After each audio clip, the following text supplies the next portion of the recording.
ಮೋಸದಿಂದ ನಡೀತಾ ಇದೆ. ಪ್ರಪಂಚನೇ ಮೋಸ ಆಗಿದೆ ಅಷ್ಟೇ. ನೀನೇನು ನಮಗೆ ನಿಮ್ಮ ಮನೆಗೆ 200 ಯೂನಿಟ್ ಕರೆಂಟ್ ಫ್ರೀ ಬರ್ತಾ ಇದೆ. ಫ್ರೀ ಫ್ರೀ ಅಂತಾರೆ, ಏನು ಬಿಲ್ಲೇ ಜಾಸ್ತಿ ಬರ್ತದೆ.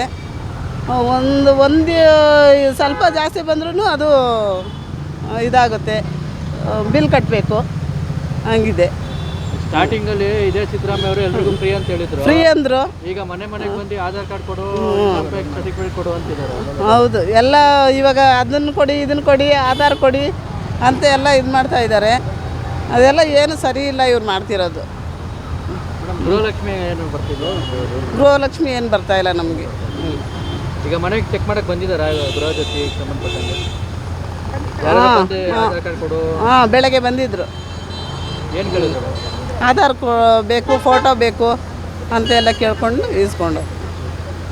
ಫೈನಲ್ ಆಗಿ ಸರ್ಕಾರ ಇದು ಮಾಡ್ತಿರೋದು ನೀವು ಸ್ವಾಗತ ಮಾಡ್ತೀರಾ ಅಥವಾ ವಿರೋಧ ಮಾಡ್ತೀರಾ?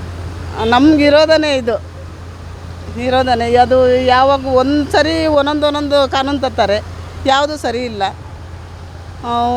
ಒಂದು ವರ್ಷ ಹಿಂಗಿದ್ರೆ ಇನ್ನು ಮುಂದಿನ ವರ್ಷಕ್ಕೆ ಇನ್ನೊಂದು ಥರ ಇರುತ್ತೆ. 6 ತಿಂಗಳಿಗೆ ಒಂದೊಂದು ಇದಿರುತ್ತೆ. ನಿಜವಾಗ್ಲೂ SIR ಮಾಡಿರೋದು ಎಲ್ಲ ಪಕ್ಷಗಳಿಗೂ ಉಪಯೋಗ ಆಗುತ್ತೆ. ಇಲ್ಲಿರುವಂಥ ಮುಖ್ಯ ವಲಸೆ ಬಾಂಗ್ಲಾ ಅವ್ರಿಗೆ ಅವರನ್ನು ಇಲ್ಲಿರುವಂತಹ ಬೇಡದಿರೋ ಓಟುಗಳನ್ನ ತೆಗೆಯುವಂತಹ ಉದ್ದೇಶ. ಆದರೆ ಇವ್ರು ಹೇಳಿದ್ದಾರೆ ನಿನ್ನೆ ಸನ್ಮಾನ್ಯ DK ಶಿವಕುಮಾರ್ ಅವರು, ಯಾರು SIRನಲ್ಲಿ ಸರಿಯಾಗಿ ಅದರಲ್ಲಿ ಮಾಹಿತಿ ಕೊಡಲಿಲ್ಲ ಅಂದರೆ ನಿಮಗೆ ಮುಂದೆ ಎಂಥ ಗ್ಯಾರಂಟಿ ಯೋಜನೆಯ ಫಲಾನುಭವಿಗಳು ಆಗೋದು ಕಷ್ಟ ಅಂತ. ನೋಡಿ, ಇದರಲ್ಲೇ ಗೊತ್ತಾಗ್ತದೆ ಅವರು ಈ ಥರ ಬೆದರಿಕೆ ಮಾಡಿ SIRನ ದಿಕ್ಕು ತಪ್ಪಿಸ್ತಕ್ಕೆ ನೋಡ್ತಿದ್ದಾರೆ ಅನ್ನೋದು ನನ್ನ ಅಭಿಪ್ರಾಯ. BLO ಅವರು ನೆನ್ನೆ ನೋಡಿ ಸುಮಾರು ಒಂದು ಚೌಲ್ಟ್ರಿನಲ್ಲಿ ಇದ್ಕೊಂಡು 100 ರೂಪಾಯಿ ಏನು ಆ ಪತ್ರ ಎಲ್ಲ ತರಿಸ್ಕೊಂಡು ಅಲ್ಲಿ ಕೆಲಸ ಮಾಡಿದ್ದಾರೆ. ಅದೆಷ್ಟು ಸರಿ? BLO ಮನೆಗೆ ತೆರಳಿ ಎಲ್ಲ ಇರುವಂತಹ ಯಾವುದು ಫಾರ್ಮನ್ನು ಫಿಲಪ್ ಮಾಡಬೇಕು, ಅದ್ರ ಬಗ್ಗೆ ಇನ್ವೆಸ್ಟಿಗೇಷನ್ ಮಾಡಬೇಕು ಅಂತ ಇರೋದು. ಬಟ್ ಆ BLO ಮಾಡ್ತಾ ಇಲ್ಲ. ಆಮೇಲೆ ಸ್ಥಳೀಯ ಈ ಪಕ್ಷದಿಂದ ಬರುವಂಥ BLDಗಳು ಕೂಡ ಅದರಲ್ಲಿ ಸಹಕಾರ ಕೊಡದಿರೋದು. ನಿಜವಾಗಿ ಇದಕ್ಕೆ ಪಾರದರ್ಶಕವಾಗಿ ಆಗ್ತಿದೆ ಅನ್ನೋದು. ಗೃಹ ಜ್ಯೋತಿ ಆಯಿತು, ಇವ್ರು ಹೇಳಿದರು ಫಸ್ಟು 200 ಯೂನಿಟ್ ಫ್ರೀ ಅಂತ. ಈಗ ನೋಡಿ, ಯೂನಿಟಿಗೆ 35 ನಿಯರ್ಲಿ 60 ರೂಪೀಸ್ ಜಾಸ್ತಿ ಮಾಡಿದ್ದಾರೆ. ಇದರಲ್ಲೇ ಗೊತ್ತಾಗ್ತದೆ. ಈಗ 2 ವರ್ಷ 3 ವರ್ಷ ಅವರು ನಮ್ಮ ತಲೆ ಮೇಲೆ ಕೈ ಇಟ್ಟರು. ಈಗ 2 ವರ್ಷ ಇವರು ಇರುವಾಗಲೇ ಎಲ್ಲನೂ ಜನಗಳ ಹತ್ರ ಕಿತ್ಕೊಳ್ಳೋ ಉದ್ದೇಶ. ನೋಡಿ, ನಮಗೆ ಬರ್ತಿದ್ದಿದೆ ಫಸ್ಟು 90 ಯೂನಿಟ್ಟು. 90 ಯೂನಿಟ್ ಕೂಡ ನಾವು ಅದನ್ನ ಫಲಾನುಭವಿ ಬೇಡ ಅಂತ ಹೊರಗಡೆ ಇಟ್ವಿ. ಆದರೆ ಎಷ್ಟೋ ಇರಿದ್ದಾರೆ ನಿಜವಾಗ್ಲೂ, ಕೆಲವರಿಗೆ ಅವಶ್ಯಕತೆ ಇದೆ. ಆ ಅವಶ್ಯಕತೆ ಇರೋ ಜನಗಳಿಗೆ ಈ ಗೃಹ ಜ್ಯೋತಿ ತಲುಪೋಕೆ ಆಗ್ತಾನೇ ಇಲ್ಲ. ಅವ್ರಿಗೆ ಪರದಾಡ್ತಿದ್ದಾರೆ ಇವ್ರು ಮಾಡಿರೋಂಥ ಸಿಸ್ಟಮಿಂದ. ನೋಡಿ, ದೊಡ್ಡವ್ರ ಹತ್ರ ಕಿತ್ಕೊಂಡು ಸಣ್ಣ ಪುಟ್ಟದವ್ರಿಗೆ ಕೊಡೋದು. ಯಾರು ನಾರ್ಮಲ್ಲಾಗಿ ಅವ್ರಿಗೆ 30-40 ರೂಪಾಯಿ ಜಾಸ್ತಿ ಆದಾಗ 1,000 2,000. ನನಗೆ ಫಸ್ಟು ನಾನು ಫಲಾನುಭವಿ ಅಲ್ಲ, ನನಗೆ ಫಸ್ಟ್ ಬರ್ತಿದ್ದು 800 ರೂಪಾಯಿ. ಇವತ್ತು ನನಗೆ ಬರ್ತಿರೋದು 2,000 ರೂಪಾಯಿ. 2,000 ರೂಪಾಯಿ ಹೋಯ್ತು ಅಂದಾಗ ಅಬ್ವಿಯಸ್ಲಿ ಇದು ಇನ್ನೊಬ್ರಿಗೆ ಹೋಗ್ತದೆ. ಯಾವುದಾಗ ಇಂಡಸ್ಟ್ರಿ ಅವರು ತೊಗೊತಾರೆ. ಗೃಹ ಜ್ಯೋತಿನಲ್ಲಿ ಇಂಡಸ್ಟ್ರಿ ಅವರು 1 to 2 ಇನ್ವೆಸ್ಟ್ ಮಾಡ್ತಾ ಇದ್ದಾರೆ. ಈ ಥರ ಮಾಡೋದ್ರಿಂದ ಈ ಬಡವರ ದುಡ್ಡನ್ನು, ದೊಡ್ಡವರ ದುಡ್ಡನ್ನು ತೆಗೆದು ಬಡವರು ಕೊಡ್ತೀವಿ ಅಂತ ಕಂಡೂರಿಸೋ ನಾಟಕ ಆಡಿ ಇಲ್ಲಿನ ಸರ್ಕಾರ ಅನ್ಯಾಯ ಮಾಡ್ತಿದೆ. ಗೃಹ ಜ್ಯೋತಿಯ ಹೆಸರಲ್ಲಿ ಬೇಡದಿರೋದು ಇವ್ರು ಯಾವುದು ಗ್ಯಾರಂಟಿ ಯೋಜನೆ ಫಲಾನುಭವಿಗಳಿಗೆ ಸರಿಯಾದ ರೀತಿಯಲ್ಲಿ ಕೊಡೋಕೆ ಆಗ್ತಾ ಇಲ್ಲ. ನೋಡಿ, ಈಗ ಸಡನ್ನಾಗಿ ಏನು ಮಾಡಿದರು ಮೊನ್ನೆ, ಯಾವುದು ಕಸದ ವಿಲೇವಾರಿಯಲ್ಲಿ ಒಂದು ವಿಷಯ ಬಂತು ಅಲ್ವಾ? ಕಸದ ವಿಲೇವಾರಿಸೋಕೆ ಇನ್ನೊಂದು ಹೊಸ ವಿಷಯ ಎತ್ಕೊಂಡ್ರು.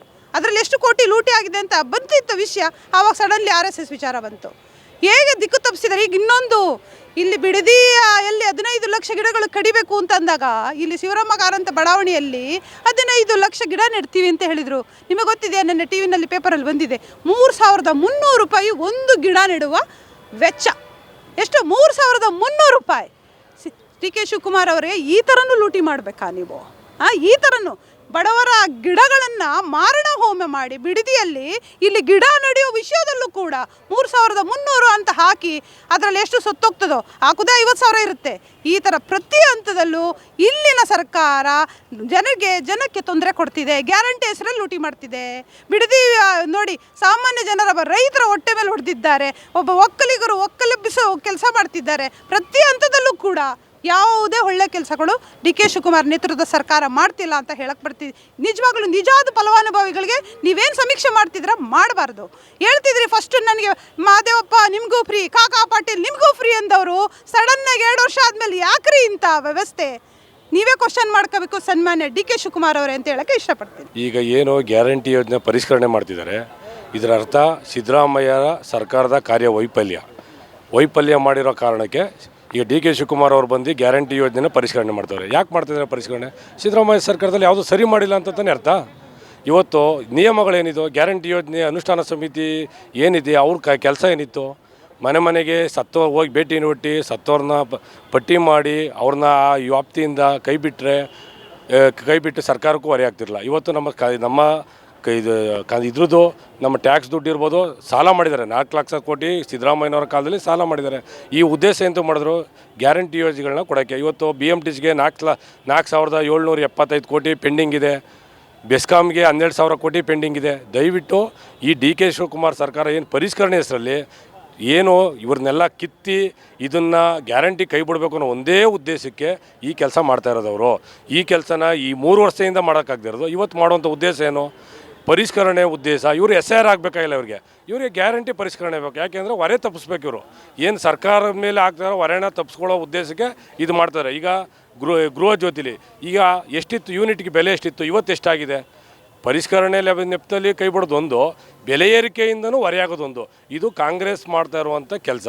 ಈ ಕೆಲಸದಿಂದನೇ ಜನರಿಗೂ ಕೂಡ ದಿಕ್ತಪ್ತಂಗಾಗಿದೆ. ಇವತ್ತು ನೀವು ಯಾವುದೇ ನಾಡ್ ಕಚೇರಿಗೆ ಹೋಗಿ, ಯಾವುದೇ ಆಫೀಸ್ಗೆ ಹೋಗಿ, BBMP ಆಫೀಸ್ಗೆ ಹೋಗಿ, ಈ ಕ್ಯಾಶ್ ಟು ಇನ್ಕಮ್ಗೆ 30 ಜನ 40 ಜನ ಕ್ಯೂ ನಿಂತಿರ್ತಾರೆ. ಅವತ್ತೇನು ಮಾಡ್ತಾಯಿದ್ರು ಇವರು ಸರ್ಕಾರದವರು?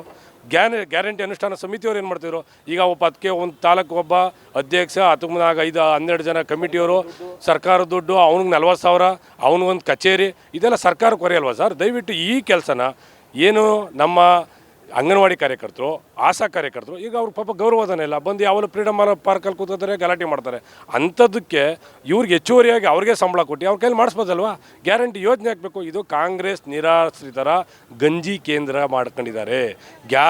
ಗ್ಯಾರಂಟಿ ಯೋಜನೆ ಹೆಸರಲ್ಲಿ ಅವ್ರಿಗೆ ಏನು ದುಡ್ಡು ಕೊಡಬೇಕು, ಅವ್ರಿಗೇನೋ ಒಂದು ಸ್ಥಾನಮಾನ ಕೊಟ್ಟು ಅವ್ರನ್ನ ನಮ್ಮ ಜೊತೆಲಿ ಇಟ್ಕೋಬೇಕು ಅನ್ನೋ ಒಂದೇ ಕಾರಣಕ್ಕೆ ಈ ಕೆಲಸವನ್ನು ಕಾಂಗ್ರೆಸ್ ಸರ್ಕಾರ ಮಾಡ್ತಾಯಿದೆ. ಇದು ಒಳ್ಳೆಯದಲ್ಲ. ಸರಿಯಾದ ರೀತಿಯಲ್ಲಿ ಪರಿಷ್ಕರಣೆ ಆಗುತ್ತಾ? SIR ಅದೇ ರೀತಿ ಪರಿಷ್ಕರಣೆ ಮಾಡಿಸಿ. ನೀವು ನೋಡಿದ್ರಿ SIR ಮಾಡಿದ್ದಾರೆ ನೋಡಿ. ರಾಮನಗರ, ಇವತ್ತು BTM ಅಲ್ಲಿ, ಕೋಲಾರದಲ್ಲಿ, ಕುಣಿಗಲಲ್ಲಿ ನೋಡ್ತಾ ಇದ್ರಿ. ಅವರು ಮನೆ ಭೇಟಿ ಕೊಟ್ಟು ಮಾಡ್ತಾ ಇಲ್ಲ. ಚೌಟ್ರಿ ಸಮುದಾಯ ಭವನ ಅಂಗನವಾಡಿಲಿ ಮಾಡ್ತಾರೆ. ಇದು ಮೂಲ ನಿಯಮನ ಉಲ್ಲಂಘನೆ ಮಾಡೋದು. ಮೂಲ ನಿಯಮ ಏನು?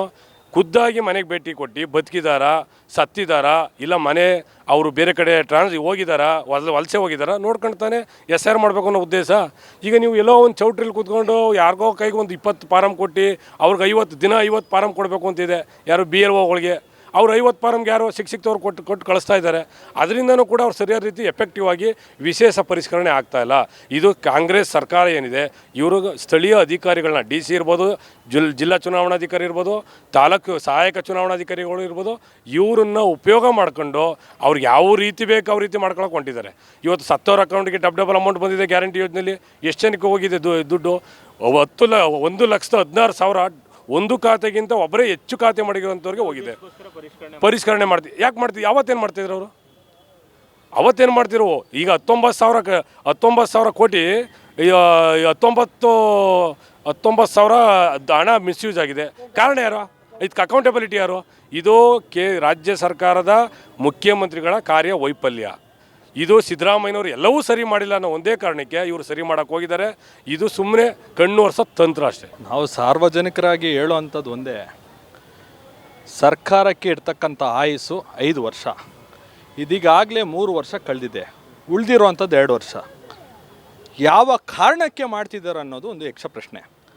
3 ವರ್ಷ ಕಳೆದಿದೆ ಅಲ್ವಾ ಸ್ವಾಮಿ? ಮಾಜಿ ಮುಖ್ಯಮಂತ್ರಿ ಸಿದ್ದರಾಮಯ್ಯ ಅವರು ಅಧಿಕಾರದಲ್ಲಿ ಅವಧಿಯಲ್ಲಿ ಇದ್ದರು. ಅವರು ಸರಿ ಮಾಡಿಲ್ಲ ಅನ್ನೋ ಕಾರಣಕ್ಕೆ ಏನಾದರೂ ಮಾನ್ಯ ಡಿ ಕೆ ಶಿವಕುಮಾರ್ ಅವರು ಮಾಡ್ತಿದ್ದಾರಾ? ಅವರು ಒಂದು ವೇಳೆ ಸರಿ ಮಾಡಿದ್ದಾರೆ ಅಂದರೆ ಇವರು ಮಾಡ್ತಾ ಇರಲಿಲ್ಲ ಅಲ್ವಾ? ಇದರಲ್ಲಿ ಎಡವಿರೋದು ಯಾರು? ಟೋಟಲಿ ರಾಜ್ಯ ಸರ್ಕಾರ. ಜೊತೆಗೆ ನೋಡಿ, ಮೂಲ ನಿವಾಸಿಗಳು ಯಾರವರೇ ಅವ್ರು ಯಾರಿಗೂ ಕಾಂಗ್ರೆಸ್ಸಿನ ಗ್ಯಾರಂಟಿ ಯೋಜನೆ ಯಾರಿಗೂ ತಲುಪಿಲ್ಲ. ಹೊರ ರಾಜ್ಯದಿಂದ ಬಂದವರು ಹೈಯೆಸ್ಟು, ಈಗ ತಮಿಳುನಾಡು, ಆಂಧ್ರ, ಬೇರೆ ಕೇರಳ ಅವರೆಲ್ಲ ಬಂದಿರೋರು ರಾಜ್ಯ ಸರ್ಕಾರದ ತೆರಿಗೆ ಹಣದಲ್ಲಿ ಅವರು ಮಜಾ ಮಾಡ್ತಿದ್ದಾರೆ. ರಾಜ್ಯ ಸರ್ಕಾರ ಯಾವಾಗ ಪರಿಷ್ಕರಣೆ ಮಾಡಬೇಕಾಯಿತು, ಸರ್ಕಾರ ಯಾವಾಗ ರಚನೆ ಆಯಿತು ಆವಾಗ ಮಾಡಬೇಕಾಗಿತ್ತು. ಸರ್ಕಾರ ಟೋಟಲಿ ಎಡವಿದೆ ಸ್ವಾಮಿ. ಇದು ಮುಖ್ಯಮಂತ್ರಿಗಳು, ಉಪಮುಖ್ಯಮಂತ್ರಿ ಅವ್ರ ದುಡ್ಡಲ್ಲ, ಇದು ಪ್ರತಿಯೊಬ್ಬ ಪ್ರಜೆಯ ದುಡ್ಡು. ರಾಜ್ಯ ಸರ್ಕಾರ, ನಮ್ಮ ತೆರಿಗೆ ಏನು, ರಾಜ್ಯ ಸರ್ಕಾರ ಏನು ಮಾಡ್ತಿದೆ ಅಂದರೆ ಯಾರೋ ಹೊರ ರಾಜ್ಯದವ್ರು ಕೊಡ್ತಿದೆ. ಅವ್ರು ಏನು ದಾಮ್ ಅಂತ ಇರ್ತಾರೆ. ಅವ್ರದ್ದು ವೋಟರ್ ID ಇಲ್ಲಿರಲ್ಲ ಸ್ವಾಮಿ. ಅವ್ರದ್ದು ಇರೋದೇ ಪಕ್ಕದ ರಾಜ್ಯದಲ್ಲಿ. ಅವ್ರು ಯಾಕೆ ಬದುಕ್ತಾ ಇದ್ದಾರೆ ಇಲ್ಲಿ? ನೀವು ಮೂಲ ನಿವಾಸಿಗಳಿಗೆ ತಾನೇ ಮೊದಲಿಗೆ ಆದ್ಯತೆ ಯಾರ್ದು ಕೊಡಬೇಕು? ಮೂಲ ನಿವಾಸಿಗಳಿಗೆ. ನೀವು ಅದನ್ನು ಬಿಟ್ಬಿಟ್ಟು ಬೇರೆ ರಾಜ್ಯದಿಂದ ಬಂದಿರೋರು ಕೊಟ್ಟರೆ ಏನು ಪ್ರಯೋಜನ ಬಂತು ಇದರಲ್ಲಿ? ಈಗ ನೋಡಿ, ಬೆಂಗಳೂರಿನಲ್ಲಿ ಬರೋಬ್ಬರಿ ಬೇಕಾಗಿರ್ತಕ್ಕಂಥ ಬಸ್ಸು 15,000 ಬಸ್ ಬೇಕು. ಟೋಟಲಿ ಇವಾಗಿರೋದು ಒಂದು 5,000 ಬಸ್ಸು ಜಾಸ್ತಿ ಮಾಡಬೇಕಾಗಿತ್ತು. ಇವರು ಅಲ್ಲಿ ಎಡವಿದ್ದಾರೆ. ಇಲ್ಲಿ ಹೆಂಡ್ತಿಗೆ ಫ್ರೀ ಆಗಿರ್ಬೋದು, ಗಂಡಂಗೆ ಡಬಲ್ ವಸೂಲಿ ಮಾಡ್ತಾರೆ, 50% ಜಾಸ್ತಿ ಕೊಡ್ತಾರೆ. ಆಮೇಲೆ ಯೂನಿಟ್ ಬೆಲೆ ಅವಾಗ 1 ರೂಪಾಯಿ ಇತ್ತು, ಇವಾಗ ಏಕದಮ್ 4 ರೂಪಾಯಿ ಆಗಿದೆ. ಯಾರಿಗೂ ಹೊರೆ ಬಿತ್ತು? ಆಮೇಲೆ ಯುವ ನಿಧಿ ಎಲ್ಲಿ ಕೊಡ್ತಿದ್ದಾರೆ? ಯುವ ನಿಧಿ ಬಗ್ಗೆ ಏನು ಗೊತ್ತು ಇವ್ರಿಗೆ? ರಾಜ್ಯ ಸರ್ಕಾರ 3 ವರ್ಷದಿಂದ ಸುಮ್ಮನೆ ತಳ್ಕೊಂಡೇ ಬಂದ್ಬಿಟ್ರು, ಏನೂ ಇಲ್ಲ, ಟೋಟಲಿ ಫೇಲ್ಯೂರು. ಯಾವುದು ಉಳಿದಿದೆ? ಅಕ್ಕಿ ಯಾರ್ದು? ಕೇಂದ್ರ ಸರ್ಕಾರದಿಂದ ಬರ್ತಕ್ಕಂಥದ್ದು, ಅದನ್ನೇ ಕೊಟ್ಟರು. ರಾಜ್ಯ ಸರ್ಕಾರ ಟೋಟಲಿ 56,000 ಕೋಟಿ ವರ್ಷ 3 ವರ್ಷದಿಂದ ಎತ್ತಿಕ್ತಾ ಬಂದಿದ್ದಾರೆ. 56,000 ಕೋಟಿ ಏನು ಎತ್ತಿಕ್ತಾ ಬಂದಿದ್ದಾರೆ. ಅದರಲ್ಲಿ ಎಷ್ಟು ಖರ್ಚಾಗಿದೆ, ಎಷ್ಟು ಉಳಿದಿದೆ ಅಂದ್ಬಿಟ್ಟು ನೀವು ಸಾರ್ವಜನಿಕವಾಗಿ ಶ್ವೇತಪತ್ರ ಹೊಡಿಸ್ಬೇಕಲ್ವಾ? ರಾಜ್ಯ ಸರ್ಕಾರ ಟೋಟಲಿ ಎಡವಿದೆ. ರಾಜ್ಯ ಸರ್ಕಾರ ಇರೋ ಅಂಥದ್ದೇ ಇನ್ನೊಂದು 2 ವರ್ಷ ಆಯಿತು, ಆಮೇಲೆ ಇನ್ನು ಇತಿಹಾಸದಲ್ಲಿ ಕಾಂಗ್ರೆಸ್ಸೇ ಬರಲ್ಲ, ಆ ರೀತಿ ಆಗೋಗುತ್ತೆ. ಕಾಕಾ ಪಾಟೀಲ್ಗೂ ಫ್ರೀ, ಮಹದೇವಪ್ಪನಿಗೂ ಫ್ರೀ, ಸಿದ್ದರಾಮಯ್ಯಗೂ ಫ್ರೀ ಅಂತ ನಾಟಕ ಮಾಡಿ ಕರ್ನಾಟಕದಲ್ಲಿ ಕಾಂಗ್ರೆಸ್ ಸರ್ಕಾರ ಬಂತು. ಕರ್ನಾಟಕ ಸರ್ಕಾರ ರಾಜ್ಯದಲ್ಲಿ ಬಂದಾಗ ಕರ್ನಾಟಕದ ಆರ್ಥಿಕ ಪರಿಸ್ಥಿತಿ ಚೆನ್ನಾಗಿತ್ತು. ಇವರು ಬಂದು 3 ವರ್ಷದಲ್ಲಿ ಕರ್ನಾಟಕ ಸರ್ಕಾರದ ಖಜಾನೆ ಲೂಟಿಯಾಗಿ ಯಾರ್ಯಾರೋ ಅವರ ಅಕೌಂಟಿಗೆ ಹೋಗಿದೆ. ನೋಡಿ, ಇಲ್ಲೇ ಮೊನ್ನೆ ಒಂದು ಎಲೆಕ್ಷನ್ ಆಯಿತು, ತಮಿಳ್ನಾಡು ಮತ್ತು ಕೇರಳದ ಎಲೆಕ್ಷನ್ ಆಯಿತು. ಇಡೀ ತಮಿಳ್ನಾಡು ಎಲೆಕ್ಷನ್ದಲ್ಲಿ ಇದೇ ನಾವು ಏನು ಸರೌಂಡಿಂಗ್ ಇದೆ, KR ಮಾರ್ಕೆಟು, ಶ್ರೀರಾಮ್ಪುರ, ಆಮೇಲೆ ಬಂದು ಇಲ್ಲಿ ಕೋರ್ಮಂಗ್ಲದ ಹತ್ರ ಇಜಿಪುರ, ಅಲ್ಲಿ ಯಾರು ಒಬ್ಬರು ಜನ ಇರಲಿಲ್ಲ. ಅವ್ರು ಎಲ್ಲೋದ್ರು ಇಲ್ಲಿಯೂ ವೋಟ್ ಮಾಡ್ತಾರೆ, ತಮಿಳ್ನಾಡಲ್ಲೂ ವೋಟ್ ಮಾಡ್ತಾರೆ. 2 ಕಡೆ ವೋಟ್ ಮಾಡಿಬಿಟ್ಟು ಸರ್ಕಾರದ ದುಡ್ಡು, ನಮ್ಮ ಕರ್ನಾಟಕ ಸರ್ಕಾರದ ದುಡ್ಡು ಮತ್ತೊಂದು ರಾಜ್ಯದವರು ತಿಂತಾ ಇದ್ದಾರೆ. ಕರ್ನಾಟಕ ಸರ್ಕಾರದವರಿಗೆ ಕಂಡಿ ಇಲ್ವಾ? ಕಣ್ಣಿದ್ರೆ ಕುರುಡಾಗಿದ್ದಾರ. ಈಗ ಸಿದ್ದರಾಮಯ್ಯ ಅವರು ಮಾತಾಡ್ತಿದ್ರೆ ಅಹಿಂದ ಏನು ಅಹಿಂದ ಮಾಡಿದ್ರು ಇವರು? ಅಹಿಂದ ಮಾಡಿಕೊಂಡು ಕರ್ನಾಟಕ ಮೂಲ ನಾಗರಿಕರನ್ನು ಕಡೆಗಣಿಸಿದ ನಾಯಿಕ್ಕಿಂತ ಕಡೆಯಾಗಿ ನೋಡಿದ್ರು ಇವರು ಸರ್ಕಾರ ಬಂದಾಗ ನೋಡೋದು ಕೋಮಗಲಭೆ ಆಯಿತು, ರಾಜ್ಯದಲ್ಲಿ ಕಾನೂನು ವ್ಯವಸ್ಥೆ ಸರಿ ಇರಲಿಲ್ಲ, ಎಲ್ಲವೂ ಕೆಟ್ಟೋಗಿದೆ. ಅದಕ್ಕೆ ಮುಖ್ಯಮಂತ್ರಿ ನಾನಾಗಬೇಕು, ನೀನಾಗಬೇಕು, ನೀವಾಗ 3 ವರ್ಷದಲ್ಲಿ ಬರೀ ಇದರಲ್ಲೇ ಕಳೆದೋದ್ರು ವಿನ ಅಭಿವೃದ್ಧಿ ಅಂತ ಶೂನ್ಯ. ಒಂದು ತಿಂಗಳ ಹಿಂದೆ ಒಂದು ಜೋರಾಗಿ ಒಂದು ಮಳೆ ಬಂದು ಬೆಂಗಳೂರಲ್ಲಿ ಮಳೆ ಬಂದರೆ ಅದಕ್ಕೆ ಕಾಸು ರಿಪೇರಿ ಮಾಡೋಕ್ಕೆ ದುಡ್ಡೆಲ್ಲ ಗೃಹಜ್ಯೋತಿ ಅಂತೆ, ಆಮೇಲೆ ಆಹಾರ ಫ್ರೀ ಅಂತೆ, ಅದು ಅಂತೆ ಇದು ಅಂತೆ, ಬರೀ ಫ್ರೀ ಕೊಡೋದೋದ್ರೆ ದುಡಿಯೋರು ಯಾರು? ಹೆಣ್ಮಕ್ಳಿಗೆ ನೀವು ದುಡ್ಡು ಕೊಡಿ, ಧನ ಸಹಾಯ ಮಾಡಿ, ಆದರೆ ಮೈಗಳ್ರಾಗಿ ಮಾಡಬೇಡಿ. ಎಷ್ಟೋ ಜನ ಹೆಣ್ಮಕ್ಳಿದ್ದಾರೆ, ದಿನಕ್ಕೆ ರೊಟ್ಟಿ ಬಡ್ದು ಚಪಾತಿ ಮಾಡಿ ಒಂದು ಚಿಕ್ಕ ಬಂಡಿ ಇಟ್ಕೊಂಡು ಕೆಲಸ ಮಾಡಿ ಬದುಕ್ತಾರೆ. ಅವರಿಗೆ ನೀವು ಆರ್ಥಿಕವಾಗಿ ಹೆಲ್ಪ್ ಮಾಡಿ. ಅದನ್ನು ಬಿಟ್ಟು ಫ್ರೀಯಾಗಿ 2,000 ಕೊಡ್ತೀನಿ, ನನಗೂ ಫ್ರೀ, ನಿನಗೂ ಫ್ರೀ, ಕಾಕಾ ಪಾಟೀಲ್ಗೂ ಫ್ರೀ, ಸಿದ್ದರಾಮಯ್ಯ ಹೆಂಡ್ತಿಗೂ ಫ್ರೀ, ಮಹದೇವಪ್ಪನ ಹೆಂಡ್ತಿಗೂ ಫ್ರೀ, ಈ ಥರ ದುರಹಂಕಾರದ ಸ್ಕೀಮ್ಗಳು ತಂದು ರಾಜ್ಯವನ್ನು ಹಾಳು ಮಾಡಿದ್ದಾರೆ ಅಂತ ನಾನು ಈ ಮಾತಲ್ಲಿ ಹೇಳ್ಬೋದು. ಸರ್, ಈಗಾಗಲೇ ಗೃಹಲಕ್ಷ್ಮಿಯರನ್ನ 3 ನಾಮ ಹಾಕಿ, ಕರ್ನಾಟಕ ಮಹಾಲಕ್ಷ್ಮಿಯರಿಗೆ ಗೃಹಲಕ್ಷ್ಮಿ ಹೆಸರಲ್ಲಿ 3 ನಾಮ ಹಾಕಿ ನಾನಾ ರೀತಿ ದುಡ್ಡು ಹೊಡ್ಕೊಂಡು ಹೋಗಿರೋ ರಾಜ್ಯ ಸರ್ಕಾರ ಇವಾಗ ಹೊಸದಾಗಿ ಗೃಹಜ್ಯೋತಿ ಅಂತ ಮಾಡೈತೆ. ಗೃಹಜ್ಯೋತಿ ಇವರು ಫ್ರೀ ಕರೆಂಟ್ ಕೊಡೋಕ್ಕೆ 5 ಡಾಕ್ಯುಮೆಂಟ್ ಕೇಳವ್ರೆ. ಯಾವ್ಯಾವ್ದು ಕೇಳವ್ರೆ? ಆಧಾರ್ ಕಾರ್ಡು, ಪಾನ್ ಕಾರ್ಡು ಮತ್ತು ಜಾತಿ ಪ್ರಮಾಣ ಪತ್ರ ಅಂತೆ. ಜಾತಿ ಪ್ರಮಾಣ ಪತ್ರ ಫ್ರೀ ಕರೆಂಟ್ಗೆ ಏನಕ್ಕೆ ಸರ್? ಜಾತಿಗೆ ಒಂದೊಂದು ಕಲರ್ ಕರೆಂಟ್ ಕೊಡ್ತೀರಾ? ಮೇಲ್ಜಾತಿಗೆ ಕೆಂಪು ಕರೆಂಟು, OBCಗೆ ಬ್ಲೂ ಕರೆಂಟು, SC STಗೆ ಗ್ರೀನ್ ಕರೆಂಟ್ ಅಂತ ಏನಾದರೂ ಭಾಗ ಮಾಡಿಕೊಡ್ತಾ ಇದ್ದೀರಾ? ಏನಕ್ಕೆ ಜಾತಿ ಪತ್ರ? ಜಾತಿ ಕೆಟ್ಟವರು ಕಾಂಗ್ರೆಸ್ ಸರ್ಕಾರ. ಜನರು ಜಾತಿ ಏನಕ್ಕೆ? ಕರೆಂಟ್ ಕೊಡೋದಕ್ಕೆ, ಫ್ರೀ ಕೊಡೋದಕ್ಕೆ ಜಾತಿ ಪ್ರಮಾಣ ಪತ್ರ. ಯಾವ ಯೂನಿವರ್ಸಿಟಿಯಲ್ಲಿ ಹೇಳ್ಕೊಟ್ಟವ್ರು ಇದನ್ನು? ಇಲ್ಲ ರಾಹುಲ್ ಗಾಂಧಿ ಐಡಿಯಾನಾ? ಇಲ್ಲ ಸೋನಿಯಾ ಗಾಂಧಿ ಅಲ್ಲಿಂದ ಏನಾದರೂ ಫೋನ್ ಮಾಡಿ ಹೇಳಿದ್ರಾ ಜಾತಿ ಪ್ರಮಾಣ ಪತ್ರ ಕೇಳಿ ಅಂತ? ಯಾವ ಕರೆಂಟ್ ಕೊಡ್ತಾರೆ? ಇವಾಗ ಬಾಂಗ್ಲಾದೇಶಿಯವ್ರು ಯಾವ ಕಲರ್ ಕರೆಂಟ್ ಕೊಡ್ತಾರೆ? ಇವರು ಯಾವ್ದು ಕೊಡ್ತಾರೆ? ಹಸಿರು ಕಲರ್ ಕೊಡ್ತಾರಾ? ಈ ದುಷ್ಟ ಸರ್ಕಾರ, ದುಷ್ಟ ಯೋಚನೆ, ದುಡ್ಡು ಹೊಡಿಯೋದಕ್ಕೆ ಡೈರೆಕ್ಟಾಗಿ ದುಡ್ಡು ಹೊಡ್ಕೊಬಿಡಿ. ಇವಾಗೇನು ಕೇಳ್ತಾ ಇದ್ದೀವ ನಾವು? ನೀವೆಷ್ಟು ಲಕ್ಷಾಂತರ ಕೋಟಿ ಹೊಡಿತಾ ಇದ್ರೆ, ಸಾವಿರಾರು ಕೋಟಿ ಹೊಡಿತಾ ಇದ್ರೆ ಯಾರಾದರೂ ಕೂಗೆತ್ತಾ ಇದ್ದೀವ? ನಿಮ್ಮ ಕಾಲ 5 ವರ್ಷ ತಿನ್ಕೊಂಡು ತೇಕೊಂಡು ಹಾಳಾಗಿ ಹೋಗ್ರಿ. ನೀವು ಕರೆಂಟ್ ಕೊಡೋದಕ್ಕೂ ಜಾತಿ ತಗೊಂಬಂದರೆ ಮಿಲ್ಟ್ರಿಲಿ ಜಾತಿ ಕೇಳ್ದು ಪುಣ್ಯಾತ್ಮ ರಾಹುಲ್ ಗಾಂಧಿ. ನಮ್ಮ ಸೈನ್ಯಲ್ಲಿ ಜಾತಿಗೆ ಹುಡುಕ್ರಿ ಅಂತ ಹೇಳ್ದವನು. ಈ ಕರೆಂಟಲ್ಲೂ ಜಾತಿ ಹುಡುಕ್ತಾನಲ್ಲ ಸರ್, ಏನು ಸರ್ ಮಾಡೋಣ? ದಯವಿಟ್ಟು ಇದನ್ನು ಕೂಡಲೇ ವಾಪಸ್ ತಗೋಬೇಕು ಇವರು. ಗೃಹ ಜ್ಯೋತಿಗೆ first time 200 unit Aadhaar card ತೋರಿಸಿ ಲಿಂಕ್ ಮಾಡಿ ಅಂತ ಹೇಳಿದ್ರು ಸಿದ್ದರಾಮಯ್ಯ ಅವರು. ಈಗ DK ಶಿವಕುಮಾರ್ ಅವರು ಬಂದ್ಬಿಟ್ಟು ಮನೆ ಪತ್ರ, ಮನೆಯದು ಬಾಡಿಗೆ ಮನೆ, ಅದು ಮತ್ತು ಪ್ಯಾನ್ ಕಾರ್ಡು, ID ಕಾರ್ಡು ಮತ್ತು ಆಧಾರ್ ಎಲ್ಲ ತೋರಿಸ್ಬೇಕಂತಾರೆ. ನಿಮಗೂ ಫ್ರೀ ನಮಗೂ ಫ್ರೀ ಅಂತ ಹೇಳ್ಬಿಟ್ಟು ಈ ಸರ್ಕಾರ ಬಂದಮೇಲೆ ಈ ಥರ ಮಾಡ್ರೆ ಹೆಂಗೆ ಸರ್ ಹೇಳಿ? ಸ್ಟಾರ್ಟಿಂಗ್ ಹೇಳೋರು ಸಿದ್ದರಾಮಯ್ಯ ಅವರು ನಿಮಗೂ ಫ್ರೀ ನನಗೂ ಫ್ರೀ ಅಂದರು. ಈಗ ಎಲ್ಲ ದಾಖಲೆ ಕೇಳ್ತಾರಲ್ಲ, ಇದು ನ್ಯಾಯನ ಹೇಳಿ ಸರ್ ನೀವೇ, ಮುಖ್ಯಮಂತ್ರಿ ಅವರು DK ಶಿವಕುಮಾರ್ ಅವ್ರಿಗೆ. ಅಲ್ಲ, ಸರ್ಕಾರದ ಹತ್ರ ದುಡ್ಡಿಲ್ವಾ ಅಂತ? ಸರ್ಕಾರ ಅವ್ರ ಹತ್ರ ದುಡ್ಡು ಖಾಲಿ ಆಗಿದೆ, ಅದಕ್ಕೆ DK ಶಿವಕುಮಾರ್ ಅವರು ಈ ಥರ ಮಾತಾಡ್ತಾ ಇದ್ದಾರೆ ಅಂತ ಹೇಳ್ತಾ ಇದ್ದಾರೆ. ಅದಕ್ಕೆ ಕೊನೆಗೆ ಸರ್ಕಾರ ಏನು ಸರ್, ಸರ್ಕಾರ ಒಳ್ಳೇದು ಮಾಡ್ತಾರೆ ಅಂತ ಬಡವರು ಎಲ್ಲ ಕಾಂಗ್ರೆಸ್ ಪಕ್ಷಕ್ಕೆ ಓಟ್ ಹಾಕಿದ್ರು. ಈ ಥರ ಹಾಕಿದ್ರೆ ಇನ್ನು ನೆಕ್ಸ್ಟ್ ಯಾರು ಹಾಕ್ತಾರೆ ಹೇಳಿ ಸರ್ ಪಕ್ಷಕ್ಕೆ? ಬಡವ್ರಿಗೆ ಅನುಕೂಲ ಅಂದ್ಬಿಟ್ಟೇ ಕಾಂಗ್ರೆಸ್ಗೆಲ್ಲ ಬೆಂಬಲಿಸಿದ್ರು. ಇದು ಮಾಡ್ತಾ ಇರೋ ಸರಿ ಇಲ್ಲ ಸರ್. ಮುಂಚೆ ಹೆಂಗಿತ್ತು ಹಂಗೆ ಇರಬೇಕು. ನನ್ನ ಪ್ರಕಾರ ಒಳ್ಳೆಯದು ಅಂತ ನನಗೆ ಅನಿಸುತ್ತೆ. ಅದೇ ಯಾಕಂದರೆ ಗೃಹ ಜ್ಯೋತಿ ತುಂಬ ಫ್ಲಾಸಲ್ಲಿ ತುಂಬ ಏರ್ಪೇರೆಲ್ಲನೂ ಆಗತ್ತೆ, ಅದೆಲ್ಲ ತಡೆ ಹಿಡಿಬೇಕು ಅಂತ ಅದಕ್ಕೆ ಮಾಡ್ತಾ ಇರ್ಬೋದು ಕಾಣುತ್ತೆ. ಅದಕ್ಕೋಸ್ಕರ ಸರ್ಕಾರ ಸ್ಟಾರ್ಟಿಂಗಲ್ಲಿ ಎಲ್ರಿಗೂ ಹೌದು, ಎಲ್ಲ ನಮ್ಮ ಮನೆಯಲ್ಲೂ ಕೂಡ ಫ್ರೀಯಾಗಿ ಒಂದು ಒಂದು ಮೀಟ್ರಿಗೆ ಒಂದು ಬಿಲ್ಡಿಂಗಿಗೆ 1 ಮೀಟ್ರಿಗೆ ಕೊಟ್ಟಿದ್ದಾರೆ. ಅದಕ್ಕೋಸ್ಕರ ಅದು ಒಳ್ಳೆಯದು ಅಂತ ನನಗೆ ಅನಿಸ್ತಾ ಇದೆ. ಈಗ ದಾಖಲೆ ಕೊಡಿ ಅದೆಲ್ಲ ಕೇಳ್ತಾ ಇದ್ದಾರೆ. ಅದನ್ನು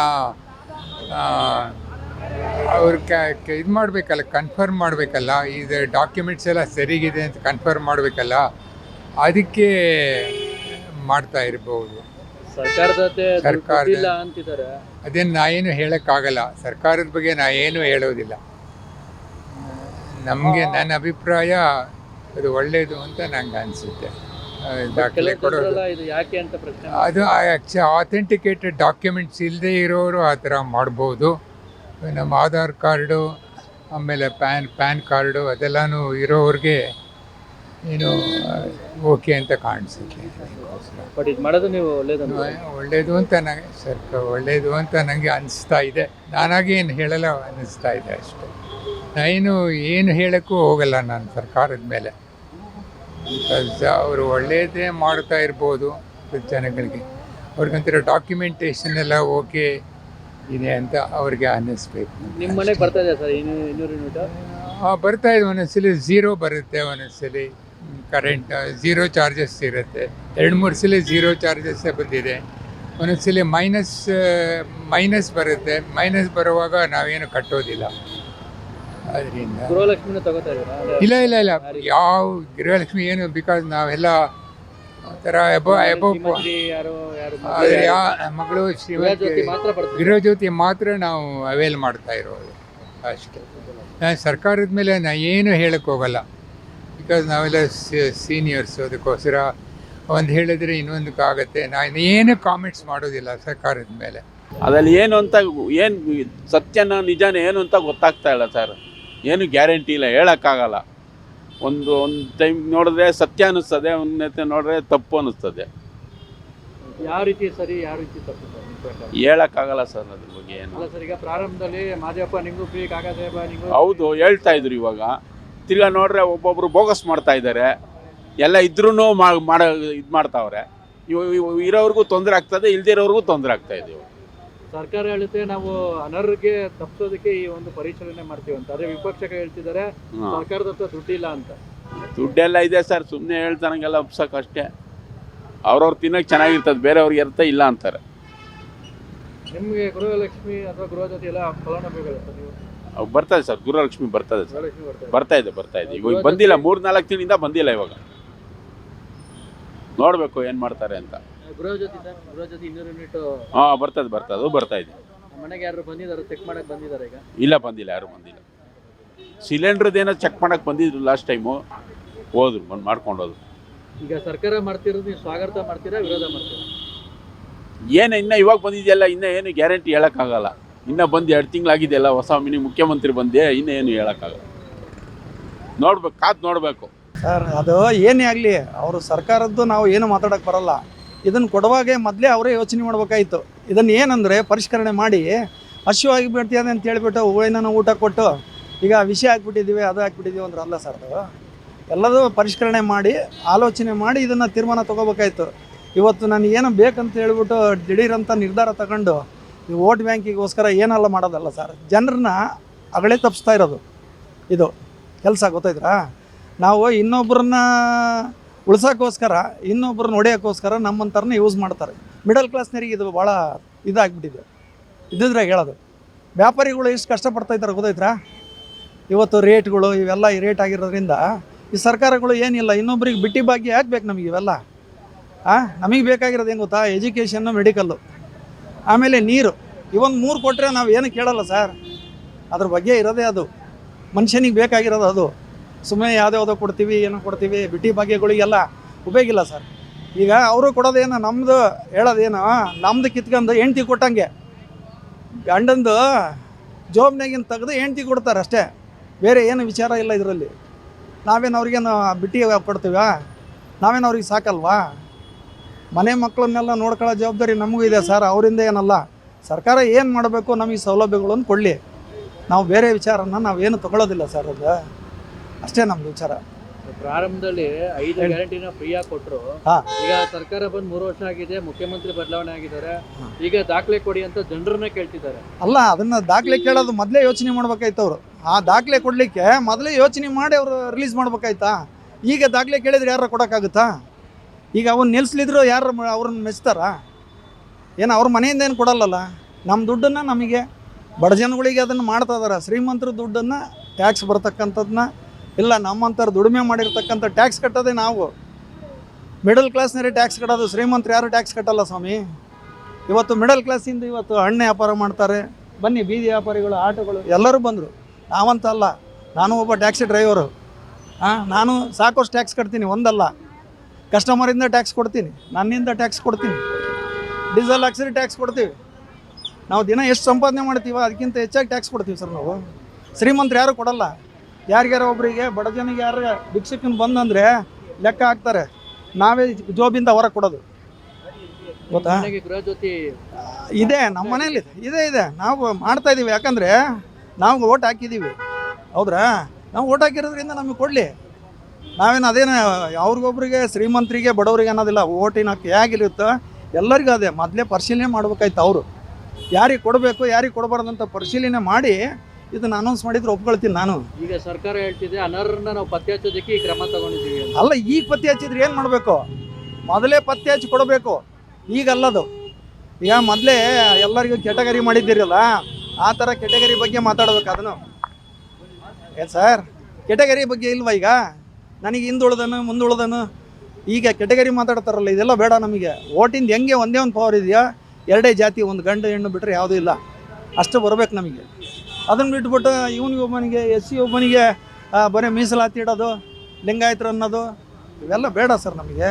ನಮಗೆ ಬೇಕಾಗಿರೋದು ಹೆಣ್ಣು ಗಂಡು 2 ಜಾತಿ ಇದೆ, ಅವೆರಡಕ್ಕೆ ಸರಿಯಾದ ರೀತಿಯಲ್ಲಿ ನಮಗೆ ಕೊಟ್ಟರೆ ಸಾಕು. ನಮಗೆ ಬೇರೆ ಮುಂದಿನ ವಿಷಯ ಏನಿಲ್ಲ ಸರ್. ಅವ್ರು ಕೊಡಬಾರ್ದಂತ ಏನಿಲ್ಲ, ಅವರು ಪರಿಶೀಲನೆ ಮಾಡ್ಬೇಕಂತ ಏನಿಲ್ಲ. ಮೊದಲನೇ ಪರಿಶೀಲನೆ ಮಾಡಿ ಇದನ್ನು ಕೊಡ್ಬೇಕಾಯ್ತು ಸ್ಕೀಮು. ಈಗ ಗೆದ್ದುಬಿಟ್ಟು ನಾನು ಪರಿಶೀಲನೆ ಮಾಡ್ತಾನೆ ಅಂದ್ರೆ ಒಪ್ಪಲ್ಲ ಸರ್, ನಾನು ಒಪ್ಪಲ್ಲ. ಈಗ ಪರಿಶೀಲನೆ ಮಾಡಿ ಏನು ಮಾಡ್ತಾರೆ ಅವರು? ನಂದೇ ಇಷ್ಟ ಅನಿಸಿಕೆ. ಕೇಳಬೇಕು ಅದೆಲ್ಲ. ನಾವು ಫ್ರೀ ಕೊಟ್ಟ ಮೇಲೆ ಫ್ರೀನೇ ಇರಬೇಕಲ್ವಾ? ಇವಾಗ ಹೊಸ ರೂಲ್ಸ್ ತಂದ್ರೆ ಏನು ಮಾಡೋದು ನಾವು? ಸುಮ್ಮನೆ ಫ್ರೀ ಅಂತಾರೆ ಅಷ್ಟೇ, ಯೂನಿಟ್ ಎಲ್ಲ ಜಾಸ್ತಿ ಮಾಡಿದ್ದಾರೆ ಅಲ್ವಾ? ಯಾಕೆ ಮಾಡ್ಬೇಕಿಂಥದ್ದೆಲ್ಲನೂ? ಏನಿದೆಯೋ ಅದೇ ಇರಬೇಕು. ಸುಮಾರು ಕೊಡ್ತೀನಿ ಅಂತಾರೆ, ಫ್ರೀ ಅಂತಾರೆ, ತಿರ್ಗಾ ನೋಡಿದ್ರೆ ಒಂದು 15 ದಿನಕ್ಕೆಲ್ಲ ಯೂನಿಟ್ ಜಾಸ್ತಿ ಮಾಡ್ತಾರೆ. ಮಧ್ಯರಾತ್ರಿ ಅಂದರೆ ಮಧ್ಯರಾತ್ರಿ, ಯಾವಾಗಂದರೆ ಆವಾಗ. ಏನು ಸರ್ಕಾರ ಇದು? ಸುಮ್ಮನೆ ಇದ್ಬಿಡ್ಬೇಕಾಯಿತು, ಏನು ಬೇಡ, ಹೆಂಗಿತ್ತು ಹಂಗೆ ಇರಬೇಕಾಯ್ತು. ಸಿದ್ದರಾಮಯ್ಯ ಅವ್ರು ಬಂದರು ಅಷ್ಟೇ, ಯಾರು ಬಂದರೂ ಅಷ್ಟೇ, ಎಲ್ಲ ಅವರು ಮಕ್ಕಳು ಮರಿ ಮಕ್ಕಳು ಅವ್ರು ತಿನ್ನೋದೇ ಆಗುತ್ತೆ. ಜನಗಳಿಗೆ ಏನು ಆದಾಯ ಇಲ್ಲ. ಮೇಡಮ್, ಪ್ರಾರಂಭದಲ್ಲಿ ಎಲ್ರಿಗೂ ಗ್ಯಾರಂಟಿ ಫ್ರೀ ಅಂತ ಕೊಟ್ಟರು. ಹೌದು. ಈಗ ಆಧಾರ್ ಕಾರ್ಡ್ ಕೊಡಿ, ಅದು ಕೊಡಿ. ಹೌದು, ಮಟ್ಟಿಗೆ ಸರಿ ಅಂತ? ಸರಿ ಇಲ್ಲ ಇದೆಲ್ಲನೂ. ಫಸ್ಟ್ ಇದ್ದಿದ್ದೇ ಸರಿ, ಇದೆಲ್ಲ ಸರಿನೇ ಇಲ್ಲ. ಈಗ ಬಸ್ ನೋಡಿದ್ರೆ ಫ್ರೀ ಅಂತಾರೆ, ಹತ್ತಿರೋ ಬಸ್ಗೆ 2 ಬಸ್ಸು, ಸೀಟ್ ಸಿಗಲ್ಲ, ಜನ ತುಂಬೋಗ್ತಾರೆ. ಏನು ಮಾಡೋದು? ಎಲ್ಲ ಫ್ರೀ, 5 ಫ್ರೀ, 6 ಫ್ರೀ ಅಂತಾರೆ. ರೇಷನ್ ಕಾರ್ಡಲ್ಲೂ ಫ್ರೀ ಅಂತಾರೆ. ಏನು ಇಲ್ಲ, ಅಕ್ಕಿ ಕೊಡ್ತಾರೆ ಎಲ್ಲನೂ ಹುಳ ಅಕ್ಕಿ. ಅದ್ರಲ್ಲಿ ನೋಡಿದ್ರೆ ಪ್ಲಾಸ್ಟಿಕ್ ಅಕ್ಕಿ ಮಿಕ್ಸು. ಬೇಡ ಅದೆಲ್ಲನೂ ಹೇಗಿರಬೇಕೋ ಹಾಗೆ ಇದ್ದಿದ್ದು ಚೆನ್ನಾಗಿರ್ತಿತ್ತು. ಮುಖ್ಯಮಂತ್ರಿ ಚೇಂಜ್ ಆಗಿರೋದ್ರಿಂದ ಈ ಥರ ಆಗ್ತಿದ್ಯಾ? ಅದೇ ಯಾರ್ಯಾರು ಚೇಂಜ್ ಆಗ್ತಾರೋ ಅವ್ರವ್ರ ಒಂದೊಂದು ರೂಲ್ಸು ಎಲ್ಲ ತರ್ತಾ ಇರ್ತಾರೆ, ಚೇಂಜ್ ಆಗ್ತಾನೆ ಇರ್ತಾರಲ್ಲ. ಗೌರ್ಮೆಂಟ್ ಹತ್ರ ದುಡ್ಡಿಲ್ಲ ಅಂತಾರೆ. ಇಲ್ಲ ಅಂತಾರೆ. ಹಿಂಗೆಲ್ಲ ಮಾಡಿದ್ರೆ ಎಲ್ಲಿ ದುಡ್ಡು ಇರ್ತದೆ? ಅವ್ರ ಮಕ್ಕಳು ಮೊಮ್ಮಕ್ಕಳು ಮರಿ ಮಕ್ಕಳು ತಿನ್ನೋತ್ತಿಗೆ ಗೌರ್ಮೆಂಟಲ್ಲಿ ದುಡ್ಡಿಲ್ಲ ಅಂದರೆ ಏನು ಮಾಡೋಕ್ಕಾಗುತ್ತೆ ಹೇಳ್ರಿ? ಸರ್ಕಾರ ಏನು ಹೇಳಿತ್ತೋ ಅದು ನಡ್ಕೊಬೇಕಲ್ವಾ. ಸರ್ಕಾರ ಫ್ರೀ ಟಿಕೆಟು ಬಿ ಬಸ್ ಅಂದರು, ಮತ್ತು ಕರೆಂಟ್ ಫ್ರೀ ಅಂದರು, ಎಲ್ಲರಿಗೂ ಫ್ರೀ ಅಂತ ಹೇಳಿದರು. ಅದೇ ಥರ ಮಾಡಬೇಕು. ಅವ್ರು ಏನು ಹೇಳಿದ್ರು, ಸಿದ್ದರಾಮಯ್ಯ ಎಲ್ಲರಿಗೂ ಫ್ರೀ ಫ್ರೀ ಫ್ರೀ ಫ್ರೀ, ನಮ್ಮ ಹೆಂಡ್ತಿಗೂ ಫ್ರೀ, ಇವ್ರಿಗೂ ಫ್ರೀ, ಎಲ್ಲರಿಗೂ ಫ್ರೀ ಅಂತ ಹೇಳಿದರು. ಇವಾಗ ಏನು ಹೇಳ್ತಿದ್ದಾರೆ, ಎಲ್ಲ ಡಾಕ್ಯುಮೆಂಟ್ಸ್ ಕೊಡಿ ಅಂತ ಹೇಳ್ತಾರೆ. ತಪ್ಪಲ್ವಾ? ದಿಸಕ್ಕೊಂಥರ ಮಾತಾಡೋದು ತಪ್ಪು. ರಾಜಕೀಯ ಅಂದರೆ ಕರೆಕ್ಟಾಗಿ ನಡ್ಕೊಬೇಕು ಅಲ್ವಾ? ಮುಖ್ಯಮಂತ್ರಿ ಚೇಂಜ್ ಆಗಿದ ತಕ್ಷಣ ನಮ್ದು ಏನೇನೈತೆ ಎಲ್ಲ ಚೇಂಜ್ ಆಗ್ತಿದೆ. ಆ ಥರ ಮಾಡಬಾರ್ದು. ಕರೆಕ್ಟಾಗಿ ಏನು ಹೇಳಿರ್ತೀರೋ ಒಬ್ಬರು ಚೇಂಜ್ ಆದರೆ ಅವ್ರವ್ರ ಅನುಕೂಲಕ್ಕೆ ತಕ್ಕಂಗೆ ಆ ಥರ ಮಾತಾಡೋದು ತಪ್ಪಾಗುತ್ತೆ. ನಮಗೇನಿರುತ್ತೋ ಅದನ್ನು ಮಾತಾಡಬೇಕು. ಯಾರಾದರೂ ಅಷ್ಟೇ, ಇವರಾದರೂ ಅಷ್ಟೇ. ಇವಾಗ ಕರೆಂಟ್ಗೆ ಡಾಕ್ಯುಮೆಂಟ್ಸ್ ಕೊಡಿ, ಮತ್ತು ಇವಾಗ ಆಧಾರ್ ಕಾರ್ಡ್ ಚೇಂಜು, ಮತ್ತು ಇದು change, election card, ID card change, ಎಲ್ಲ ಚೇಂಜ್. ಯಾಕೆ ಈ ಥರ? ಅವಲ್ಲೇ ಮಾಡ್ಬೋದಿತ್ತಲ್ವ? ಒಬ್ರಿರೋಗಿ ಮಾಡಬೇಕಿತ್ತಲ್ವ? ಒಬ್ಬರು ಪಕ್ಷ ಏನು ಹೇಳ್ತಾರೋ ಆ ಥರ ನಡ್ಕೊಂಡ್ರೆ ನಮ್ಮ ಪಕ್ಷಕ್ಕೆ ಎಲ್ಲರ ಜನಗಳಿಗೂ ನೆಕ್ಸ್ಟು ವೋಟ್ ಹಾಕೋಕ್ಕೆ ಐಡಿಯಾ ಆಗುತ್ತೆ. ಈ ಥರ ಮಾಡಿದ್ರೆ ಜನಗಳಿಗೆ ಕನ್ಫ್ಯೂಸ್ ಆಗಿಬಿಟ್ಟು ನೆಕ್ಸ್ಟು ಜನಗಳು ಒಂಥರ ಬೇಜಾರು ಮಾಡ್ಕೊತಾರೆ. ಯಾಕಂದರೆ ಒಬ್ಬೊಬ್ಬರಿಗೆ BPL ಕಾರ್ಡ್ ಇರೋರಿಗೆ ಇದಿದೆ ಅಂತಾರೆ. ಅದು ಯಾಕಂದರೆ ಅವ್ರು ಮಾತ್ರ ಹಾಕ್ತಾರೆ ಓಟು, ಎಲ್ಲರೂ ಹಾಕ್ತಾರೆ ಓಟು. ಅದಕ್ಕೆ ಎಲ್ಲರಿಗೂ ಒಂದೇ ಥರ ನಡ್ಕೊಬೇಕು ಪಕ್ಷ. ಓಟ್ ಎಲ್ಲರೂ ಒಂದೇ ಥರ ಇರಬೇಕು. ಒಬ್ಬೊಬ್ರು ಒಂದೊಂಥರ ಎಲ್ಲ ಹೇಳಿದರೆ ಅದು ಎಲೆಕ್ಷನ್ ಟೈಮ್ ಬಂದಾಗ ಅವರು ಮನೆ ಹತ್ರ ಬಂದು ಹೇಳ್ಬೋದು ನಾವೆಲ್ಲರೂ. ಯಾಕೆಂದರೆ ಅವ್ರು ಮಾತ್ರ ಹಾಕ್ಸ್ಕೊಳ್ಳಿ ಓಟು, ನಾವೆಲ್ಲ ಹಾಕಲ್ಲ ಓಟು ಅಂತ. ಇದು ಕಾರ್ಡ್ ಇಲ್ಲ ಎಲ್ಲರಿಗೂ, BPL ಕಾರ್ಡ್ ಇಲ್ಲ ಎಲ್ಲರಿಗೂ. ಇವಾಗ ಎಲ್ಲದಕ್ಕೂ BPL ಕಾರ್ಡ್ ಕೇಳ್ತಿದೆ. ನಾವೆಲ್ಲ ಏನು ಮಾಡಬೇಕು? ನಮಗೆಲ್ಲ ಇಲ್ಲ ರೇಷನ್ ಕಾರ್ಡು ಅಂದರೆ ಎಲ್ಲರಿಗೂ ಕೊಡಬೇಕು, ಮನೆಗೂ ಎಲ್ಲರಿಗೂ ಇರಬೇಕು. ಮತ್ತು ಎಲ್ಲರೂ ಕೇಳಬಾರ್ದು ಎಲ್ಲಿನೂ. ಎಲ್ಲ ಕೇಳ್ತಾರೆ ಇವಾಗ, ಎಲ್ಲದಕ್ಕೂ ರೇಷನ್ ಕಾರ್ಡ್ ಕೇಳ್ತಿದ್ದಾರೆ. ನಾವೇನು ಮಾಡಬೇಕು? ಮತ್ತು ನಮ್ಗೆ ಅದರಿಂದ ರಿಜೆಕ್ಟ್ ಆಗ್ತೇವೆ. ಅದಕ್ಕೆ ಏನು ಹೇಳ್ತಾರೋ ಅದನ್ನ ನಡ್ಕೊಬೇಕು. ಈಗ ತಮ್ಮ ಮನೆಗೆ 200 ಯೂನಿಟ್ ಗೃಹಲಕ್ಷ್ಮಿ ಯೋಜನೆ ಇದೆ. ಆದರೆ ಅಪ್ಲೈ ಮಾಡಿದ್ರಿ, ಆದ್ರೇನು ಗೊತ್ತಾಗ್ತಿಲ್ಲ. ಬಟ್ ಸರ್ಕಾರ ಹೇಳ್ತಿದೆ ನಾವು ಕೆಲವರು ಕಳ್ತನದಿಂದ ತಗೋತಿದ್ದಾರೆ. ಇಲ್ಲ ಆ ಥರ ನಮ್ದೇನಿಲ್ಲ. ನಮ್ದು ಜಾಸ್ತಿ ಯೂನಿಟೇ ಬರ್ತಿದೆ, ಕಟ್ತಾ ಇದ್ದೀವಿ ನಾವು ಆಲ್ರೆಡಿ. ಮಾಡಲಿ, ಅದಕ್ಕೇನಿಲ್ಲ. ಕರೆಕ್ಟಾಗಿ ಏನು ಹೇಳಿರ್ತದೆ ಪಕ್ಷ ಅದನ್ನ ನಡ್ಕೊಬೇಕಷ್ಟೇ. ಅದಕ್ಕೇನೆ ಒಬ್ಬರು ಇವ್ರು ಚೇಂಜ್ ಆಗಿದ ತಕ್ಷಣ ಇದೆಲ್ಲ ಚೇಂಜ್ ಮಾಡಬಾರ್ದು. ಮತ್ತು ಎಲ್ಲರಿಗೂ ಒಂದೇ ರೂಲ್ಸು. ಯಾಕಂದರೆ ಇಲ್ಲಿ ಜಾತಿ ಇಲ್ಲ ಅಥವಾ ಇದಿಲ್ಲ, ಏನೂ ಇಲ್ಲ. ಎಲ್ಲರಿಗೂ ಒಂದೇ ಓಟ್ ಹಾಕೋದು ಎಲ್ಲರೂ. ಅಲ್ಲೇನಾದ್ರು ನೀವು ಜಾತಿ ನೋಡಿ ಓಟ್ ಹಾಕ್ಸ್ತೀರಾ ಅಥವಾ ಇದು ನೋಡಿ ಹಾಕ್ಸ್ತೀರಾ? ಇಲ್ಲ, ಎಲ್ಲರಿಗೂ ಒಂದೇ ಥರ ನೀವು ನಡ್ಕೊಬೇಕು. ಯಾಕಂದರೆ ಒಬ್ರಿಗೆ ಒಂದೇ ಥರ ನಡ್ಕೊಂಡ್ರೆ ಅದು ಕಷ್ಟ ಆಗ್ಬಿಡುತ್ತೆ. ಅದಕ್ಕೆ ನಾವು ಕೇಳ್ಕೊಡೋದೇನೆಂದರೆ, ಏನು ಹೇಳಿರ್ತೀರೋ ಅದನ್ನ ನಡ್ಕೊಳ್ಳಿ ಕರೆಕ್ಟಾಗಿ. ನೆಕ್ಸ್ಟ್ ಎಲೆಕ್ಷನ್ ಬಂದಾಗ ಅವರು ಕೇಳ್ತಾರೆ ಜನಗಳು. ಒಬ್ಬೊಬ್ರಿಗೆ ಒಂದೊಂದು ಥರ ಈ ಥರ ಮಾಡಬೇಡಿ ರೂಲ್ಸು. ಯಾಕಂದರೆ ಎಲ್ಲರೂ ಓಟ್ ಹಾಕ್ತಾರೆ ಅಲ್ವಾ? ಎಲ್ಲರಿಗೂ ರೇಷನ್ ಕಾರ್ಡ್ ಮಾಡಿ, ಹಂಗಾರೆ ಎಲ್ಲರಿಗೂ ಕೇಳ್ತಾರೆ. ಮತ್ತು ಕೇಳಬಾರ್ದು, ಎಲ್ಲದಕ್ಕೂ ರೇಷನ್ ಕಾರ್ಡ್ ಕೇಳ್ತಿದ್ರು. ಈಗ ನಾವೆಲ್ಲ ಇವಾಗ ಒಂದು ಇದು ಏನೇ ಮಾಡ್ಸೋಕೆ ಡಾಕ್ಯುಮೆಂಟ್ಸ್ ಅದಕ್ಕೆ ಎಲೆಕ್ಷನ್ ಕೇಳ್ತಿದ್ದಾರೆ. ನಮ್ಮ ಹತ್ರ ಎಲ್ಲ ಇಲ್ಲ. ನಾವೇನು ಮಾಡಬೇಕು? ಅದಕ್ಕೆ ಎಲ್ಲರಿಗೂ ಒಂದೇ ಥರ ನಡ್ಕೊಳ್ಳಿ ದಯವಿಟ್ಟು ಹೇಳಿ. ನಮಸ್ಕಾರ. ಕರ್ನಾಟಕ ನ್ಯೂಸ್ ಬೀಟ್ ಫಾಲೋ ಮಾಡಿ, ಸಬ್ಸ್ಕ್ರೈಬ್ ಮಾಡಿ.